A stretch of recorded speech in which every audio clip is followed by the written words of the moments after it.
Okay, enough housekeeping. Let's get to the big thing. This is the big thing we teased last week, which is that Brian interviewed Shigeru Miyamoto at Super Nintendo World. You can go check out his interview on IGN.com. Brian, tell us about talking to Miyamoto, the father of Mario, the father of modern Nintendo. It's amazing. So I think what was sort of special about this one specifically is that, you can go to Disneyland now and see Mickey Mouse, but you can't go to Disneyland and see Mickey Mouse and then talk to Walt Disney, right? I mean, Yeah. theoretically, there's a head in a basement somewhere, right?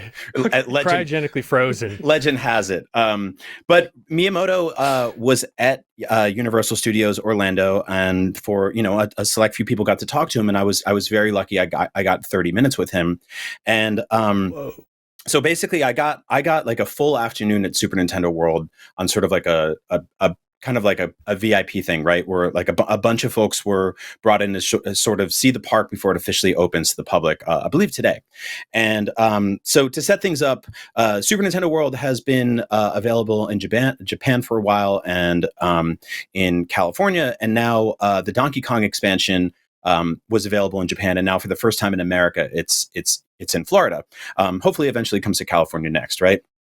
And this is the thing that if you've been listening to Nintendo stuff for a while, I believe we covered this news in 2015 when they had officially announced that they were partnering with Universal to bring theme parks to life. And if you recall, 2015 was kind of a weird era for Nintendo, right? This predates the Mario movie, and obviously Nintendo Switch, like us really knowing what that system was.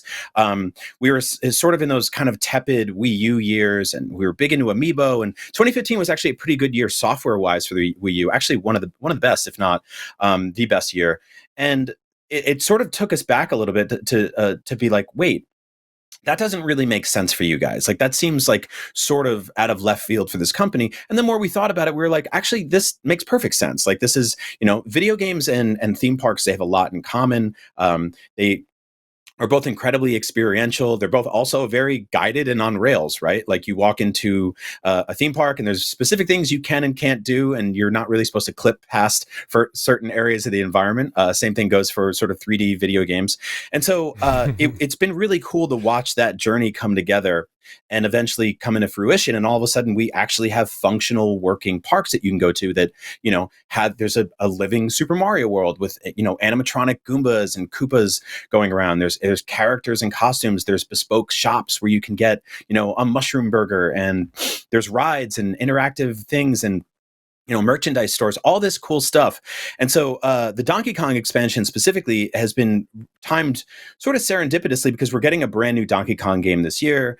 We got a remaster of a previous Donkey Kong game recently. The Donkey Kong redesign appeared in the Mario movie, and he's going to theoretically show up again in the next movie. So all of this is sort of coming together in a really cool way that I don't know if it was planned or good luck, or it seems like Nintendo sometimes has like all of these things working at the same time, but obviously game development and theme park development run at different paces. So seeing all this come together at the same time was really cool. And all of this brings me to the point that Shigeru Miyamoto was in Orlando, Florida, promoting the launch of this theme park, and I was asked if I would like to talk to him, and I said of course. And so I prepped some questions, and I was nervous about it, but I was also sort of like, this is based on my experience talking to him before at E3 2014, I want to say, he's one of the kindest and just most sort of generous and creative and sweetest, most endearing people I've ever met in my entire life. Right. I think that like you can't just do what he does without, being sort of a down to earth person. He never really elevated to a point of just being like some business guy CEO. He's always been, I'm going to get my hands dirty creatively. And I just respect the heck out of that. Like there's, he's probably had plenty of opportunities to sort of eschew all of his creative opportunities and just be a numbers guy. And instead he was just like, no, I want to make stuff. And I love that. So it was very hot in Florida.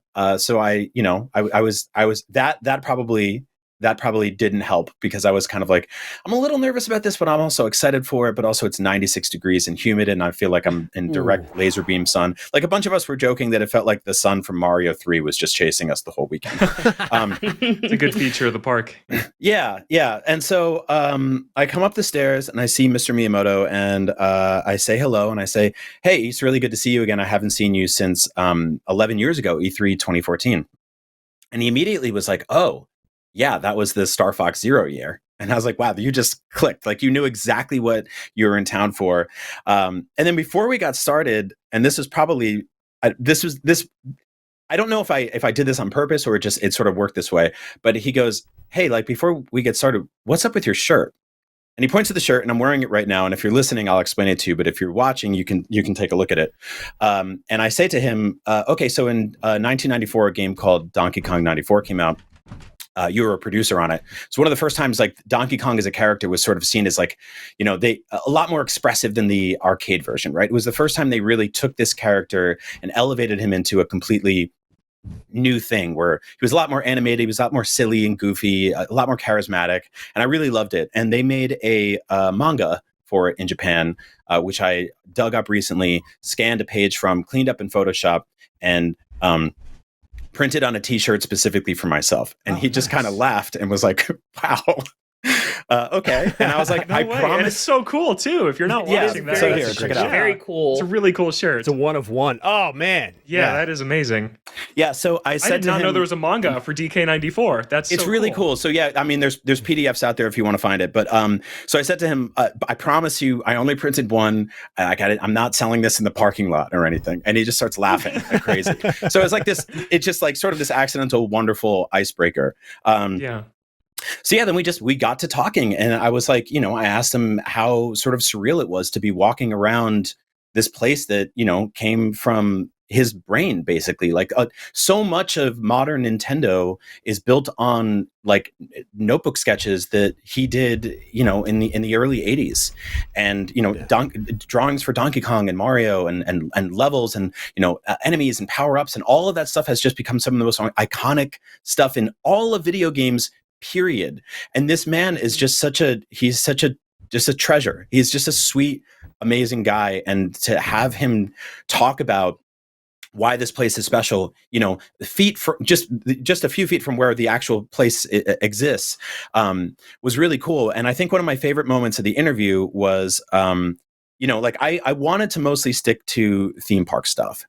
And at one point I was kind of like, I was trying to think, like, I you know, we are weeks away from the Switch 2 launching. It would be kicking myself for the rest of my life if I didn't bring this up. And so I said, I was trying to work away. I was almost thinking, like, you know, when you're waiting in line for a long time for a ride, it's fun to play video games or look at your phone. And with the Nintendo Switch 2, yeah. So I just steamrolled right past that, and I was like, you know, Switch 2 is coming out in a few weeks. It's sort of like, you know, it continues a tradition of you know, Nintendo being innovative and doing really cool stuff. You know, what are your thoughts on it? Like, what's it going to be like for developers? Like, what's the most exciting things about it? And we had this like really funny moment where he kind of looked over his shoulder and he was like, you know, the PR people really want me to just focus on the Universal theme parks. And I was like, got it. Okay, cool. Mm-hmm. And then just paused for a beat and had like a little smirk and looked up and said, anyway, so Nintendo Switch 2, and just rolled right into it. And he gave me the answer. Yeah. And it was, you know, I'll be completely honest with you guys. Like my stance on working with people, meeting people, interviewing people, I've never really been the type to be like, give me an autograph, or like, I'm going to try to like do sort of like, I'm going to trick you into like getting a headline. And I know that like, there's, you know, we have an entire news department here at IGN, and like they do a really, like, people like Reb and Wes, they do a really good job of like honing in on specific angles and getting people to talk about stuff that maybe they weren't prepped to talk about, and then, you know, breaking those stories out and having those stories blow up everywhere. And for me, my approach has always just been like, I want to sit down with somebody cool, and I want to like have a shared experience where we make something fun together that we can give to everybody else, right? Or it doesn't just feel like one person talking to the other. It feels like two people just having a normal human conversation. And so I didn't really want to push on that. And so when he just rolled in with the Switch 2 stuff, I had like a big smile on my face, and I basically said, I hope neither of us get in trouble for what you just did. So yeah, it was great. And so I asked him, like, about sort of developing rides and what it was like going on the minecart ride the first time. And he said he had pitched Universal on a roller coaster where you jump. And I think my immediate reaction to that was like, wait, so people get on a roller coaster and they jump up and down. I could see why they would shut that down immediately. And then got to thinking, like, they created this Minecart Madness ride, which is like really innovative. And I got to go on it. And the whole like hook of it is that it's a roller coaster, but the track is sideways. And it's holding up this minecart, and you don't really see the track on the side of you. And so the one in front of you is not real. So you're looking at these, like, just like the game. If you remember the SNES game, there's all these mangled minecart tracks. So you're jumping from thing to thing, and you're hoping based on momentum and skill and memorizing and all that, that you make each jump and subsequent jump, collect all the power-ups to get to the end. And it was sort of different than the usual sort of philosophy for Nintendo stuff, because it had a lot of kind of insta-fail death sequences, right? Yes. And translating that to a roller coaster ride is really interesting, because like I went on there with Zion Grassi, who works at Nintendo Life, and Marcus Stewart, who works at Game Informer, both very, very sweet dudes. It was awesome hanging out with them. And we get on this ride, and this ride is not officially open to the public yet, right? And so the first time it does that jump, I was like, uh-oh, like we broke Is this it. the end? Yeah, is this the end? And there's a part, and I don't want to spoil too much, because I think it's really fun to go on this thing for the first time. But there's a part a little after that where you go through a barrel and you turn a corner, and another minecart comes out, and Donkey Kong and Diddy Kong are on it. And this was the one where I was like, Nice. oh, they're gonna kill us. Like it came headfirst into us, and I was like, this thing's not open yet. It's not working yet. I feel like there's once or twice a year you read a story about a roller coaster killing people, and I was just like, this would be perfect for my obit. It's like, oh, died doing what he loved on the Donkey Kong Minecart Madness roller coaster hours This is before. how you ensured that interview question never got out. Yeah, it's like, oh, sorry, Brian couldn't make it to meet Shigeru Miyamoto. He was killed on the Donkey Kong ride. But then, of course, I was just like, oh, how dumb are you that you thought Donkey Kong was going to kill you? So yeah, it's just he just comes out of the corner, and they're just making like psychotic monkey noises and stuff like that, like they do in the game, all those awful sounds that they make, and it's just so much fun, right? It's just there's like so many fake outs on this thing, and all of them, you're like, your brain doesn't recognize that the track underneath you is not a real one. So several times you're like, oh, we're gonna die. That's it for us. So yeah, it was really cool to go on that. I went on it twice in a row. There's a hidden Pikmin, a blue Pikmin in the waterfall there, which was really sweet. I don't know if you guys know this about Super Nintendo World, but there's like hidden Pikmin all over the park, and they extended that to the Donkey Kong thing. So yeah, I told Miyamoto, like I went on this ride, and we were one of the first people to go on it, and I thought I was going to die. Like we thought Donkey Kong was going to crash. What was it like riding for you? And he's like, well, we designed it, so I knew it wasn't going to kill me. But yeah, he, I had asked Logan and Pear, a couple weeks before, anything specifically that we should bring up. And I believe Logan was like, ask him about the DK design. And so he gave us some really cool quotes about being there when Rare was redesigning Donkey Kong for the first time.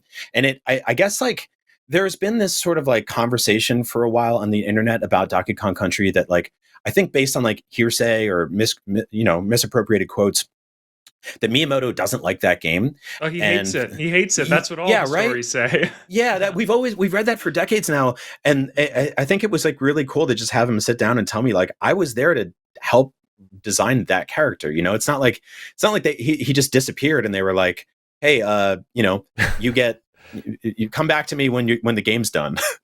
Like they tricked him into Nintendo hiding in a doesn't work that closet for. Yeah, Nintendo doesn't work that way at all. So yeah, if you're watching, you can see the way the track works in the Minecart Madness ride, and it's really cool. it didn't make me feel safer knowing that, because I was just like, what if it falls off the thing? But yeah, there's an animatronic Cranky Kong in there, and Squawks the bird. There's a mini game in the park that is drum based, and 3 people have to play it at the same time, and it's like a rhythm game. And it's really hard to do because it's based on lights and sounds, and it's a theme park in broad daylight in Florida. So it is both bright and loud. So just hard mode, right? Perfect. And if you do all of this correctly, a crate opens up and an animatronic Rambi pops out, the rideable rhino from Donkey Kong Country. And so I watched like 3 people walk up like the second the park opened and just do it like it was nothing. And I was like, oh man, it must be pretty easy. And then I watched like 5 groups fail in a row, and I'm like, oh. Okay, so it's like that. But yeah, all in all, the theme park's really fun. It's win? a little. No, I didn't. Okay, there it is. No. Okay, yeah, there. And so yeah, it works with the power up band, and they gave us one of those, and I got the Donkey Kong one. But yeah, the expansion itself is effectively like a couple of mini games. One of them, my favorite, was they hid the KONG letters around the area, and you can go up with your power up band and just kind of like bonk against it, and it'll light up, right?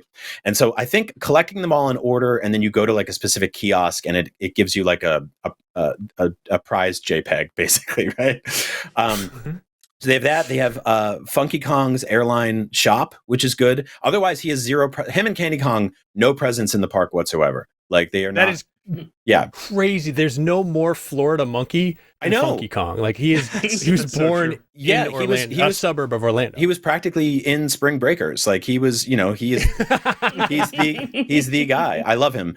So yeah, Candy Kong is not there yet. Funky Kong crashed his plane there, and they turned it into a store, but you can't buy anything based on him. And then Dixie is at the ride at the beginning. And she does like this horrific wave and scream, and she makes one of her, scary monkey noises, and then the ride kicks off. And then all the, the Z tier Kongs that you can name after that, Baby, Lanky, Chunky, Tiny. Yeah. They're not there. No, not yet. Not yet. They'll get there. What a shame. But yeah, in general, it was just like really cool to have this experience and check it out for the first time and visit this park and talk to Miyamoto and just be there while like this thing was opening up for the first time. Was one of those things where he is very, I don't think like publicly removed himself from being as hands-on with game development, but it's pretty clear that like he has not necessarily shifted his priorities, but has been, lending his creative talents to stuff like the movies and the theme parks. And like the Mario movie came out a few years ago. We're getting the sequel next year. I loved it. I can't wait for the next one. The theme parks are here now, and they continue to grow. And so like that's, this has been a thing that they've been working on for a really long time, and it's here now and it's real.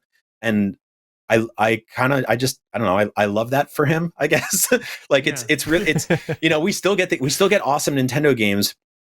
And I asked him a question that like, I don't really ask, people in their 70s, because I think a lot of people in their 70s couldn't really answer this. But I said, like, you've been doing this for a long time. Like, you're still sort of, you've still held on to your whimsy and creativity, and you've so many people get that beaten out of them, right? I feel like that's just the thing we see every single day. People become jaded and they lose sight of that sort of childlike joy. I always talk about like how every kid is an artist, right? And like everybody is drawing, and then one day a lot of them just stop and they just never draw again. Maybe they're bored in a meeting and they'll doodle like a stick figure, jumping off a cliff in the margins, like Mad Magazine. But other than that, people just kind of give up a lot of their sort of like childlike wonder and creative endeavors. And I asked him, and he was like, well, I don't want to say anything that's going to like offend like other old people, basically, like people that have lost all of that stuff. But he said, I come into work every day and I love it, and I'm really lucky to get to do that, and I'm also really lucky that I get to work with this like younger generation of game developers, right? And it just got me thinking, like at some point, and I believe I want to say it felt like it was around when the first Splatoon came out, where totally. That's exactly one. I agree. Yeah, right? That's how it feels like for me. There was this raw new energy at Nintendo, where there was this younger development team, scrappier, coming up with stuff that, like, for me, the way I talk about Splatoon is that like so much about Nintendo games for the longest time were about like collecting things and cleaning stuff up, right? So much of like, you look at Mario Sunshine, like you're literally, it's like it was Power Wash Simulator before that game came out. Like this nuisance Italian is just leaving garbage all over this island, and Mario has to come in with like a hose and be like, come on, man, like people are on vacation here, what are you doing? And so for the longest time, that was their design philosophy. And Splatoon came out and it was just like, man, just make a mess. Like, this is a daycare center. Just dump paint everywhere, put garbage everywhere. What do you think's better, peanut butter or jelly? Who cares, right? Just, and it was so like lo-fi and scrappy, and just, it had this like thing that like, it totally fit in with their sort of classic design philosophy, but stylistically was so different than anything they'd ever done before.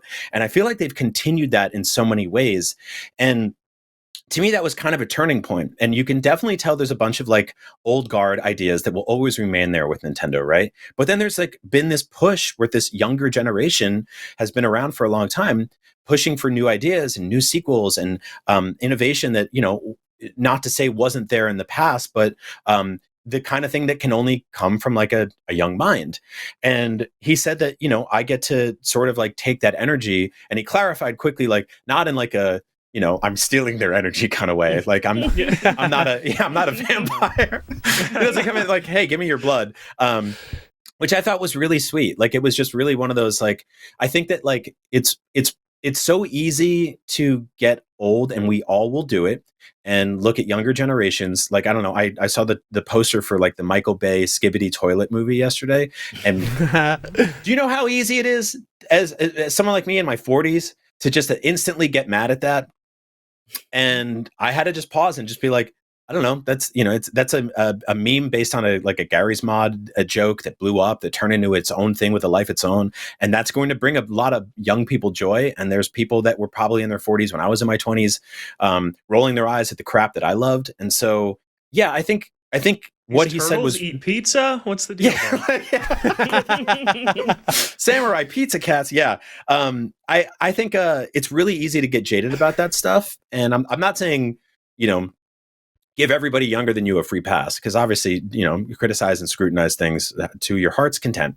But looking at the way he views creativity and sort of like that childlike wonder is, I think, something we could all sort of benefit from a little bit. And it was really special to hear that. It was, and again, I wasn't really trying to be like, aha, I gotcha. It was more like, you're in your early 70s. I don't know, how many more years you're going to be at Nintendo, right? Like I would love to say he'll be there until he's like 95. Of all the people on earth right now who are desperately clinging on to their jobs for as long as possible, he's one of the ones that I actually want to do that, So I wanted to like get one of those questions in there that was maybe a little bit more philosophical, and I couldn't have been happier with the response.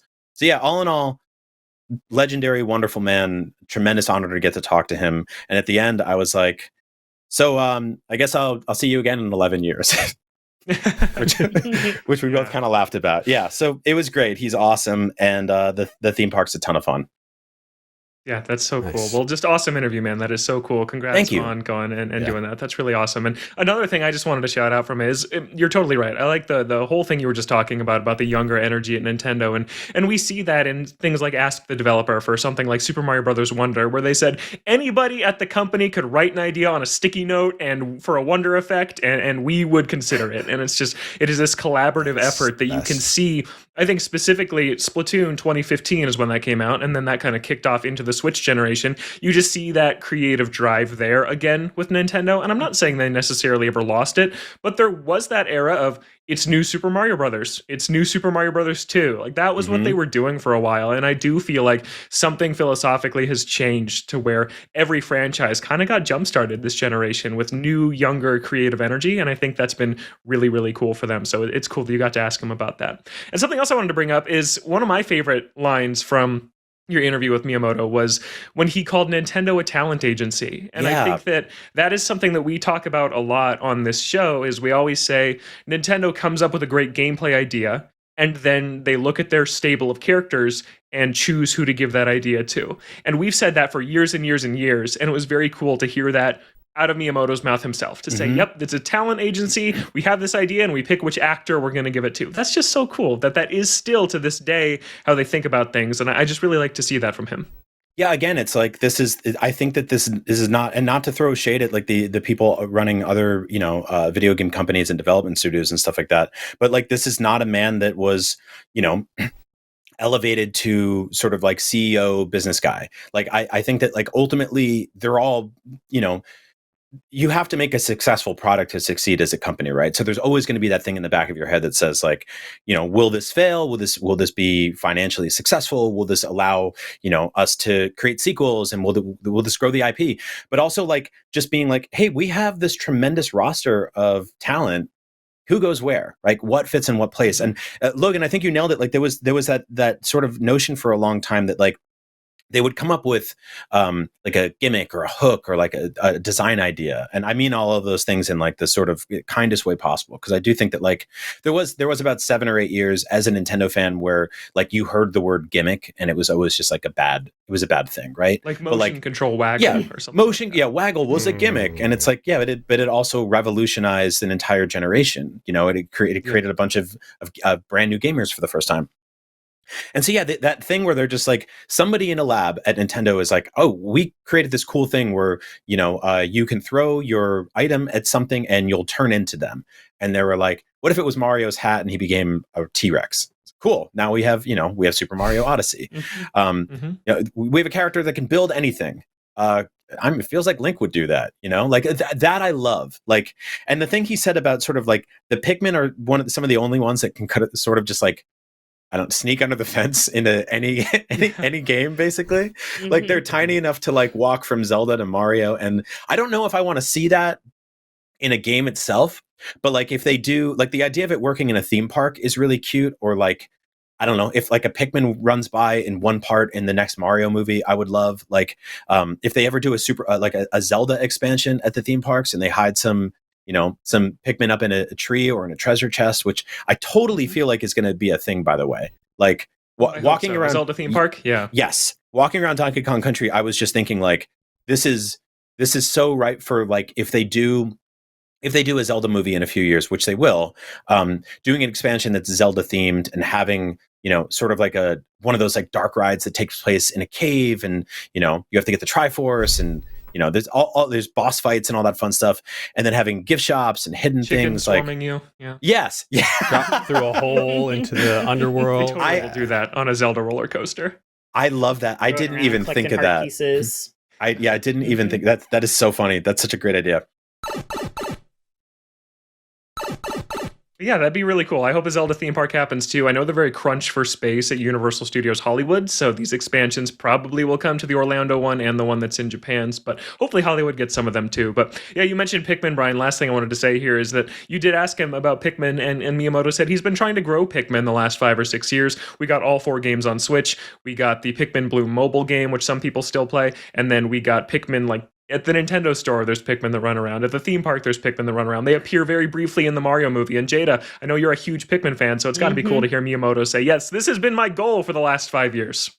I'm just happy that Pikmin is getting the love from the man at the top. Like it's such a great franchise, and I think it was missed by so many during that GameCube era. And it's just nice that more people are getting to like experience it and like are being introduced to it, and it's been elevated so well. Like Pikmin 4 is just such a perfect reintroduction of that franchise to the masses. So yes, totally. Yes, more Pikmin the better. And you know what, I wouldn't mind seeing Pikmin pop up in other games, kind of like how they did like the Ape Escape Apes did in like Metal Gear, like 3 little Pikmin mini games where you have to find them in other games. That would be fine. I'd be totally cool with that. I love that.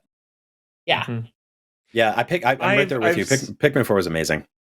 Yeah, it's one of the best Switch games. And I've said it before. I don't think I've said it on the show yet, though.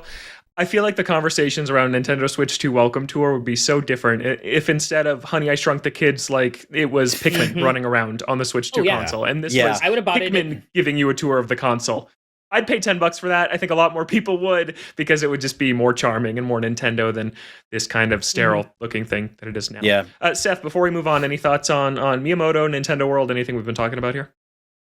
I mean, I was just thinking about how tragically hilarious it would be to die on the Donkey Kong minecart ride, and your last words are the last sound. I will say that when Miyamoto said we're trying to grow Pikmin, it took everything in my body, and I was able to stop myself from saying, "Oh, you just have to give him that juice, and then they'll drink it." And I was like, "Please don't take it back to the onion. Just a little nectar." I was like, "Don't trample over." Then you wait for the interpreter, and then he laughs like 10 seconds later, and then it's on like a satellite delay basically when you So I didn't, but in the back of my head I was giggling about that. So I'll tell you guys that. Yeah, that's a very Brian thing for sure. Well, thanks, Brian, for sharing that. Go check out his interview with Miyamoto on IGN.com.